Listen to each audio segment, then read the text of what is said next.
Alors elles sont évidemment de nature assez multiple. On pourrait tout de même les classifier en quelques grandes familles, ce qu'on retrouve assez usuellement. La première concerne le dimensionnement des équipements.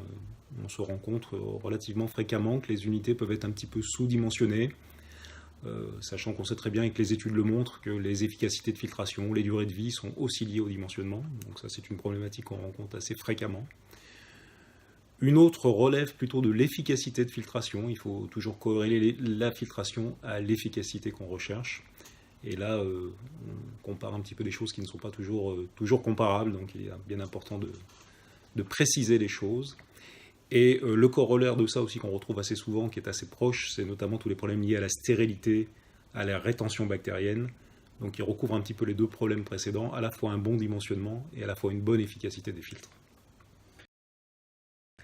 Alors je crois qu'il est crucial, il est primordial que nous connaissions d'abord bien les process. Quand je dis bien les process, c'est à la fois les process de filtration, l'objectif de la filtration, et puis toutes les conditions opératoires, la température, la pression, le débit.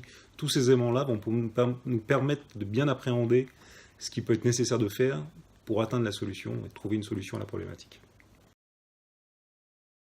Donc le métier de Sophie, c'est d'abord d'être bien au contact des utilisateurs finaux, d'être au contact du process, de bien comprendre justement ce process, de bien évidemment essayer de comprendre la problématique pour ensuite trouver la solution. Bref, c'est d'être, conformément à notre signature de marque, dans l'expertise de la filtration.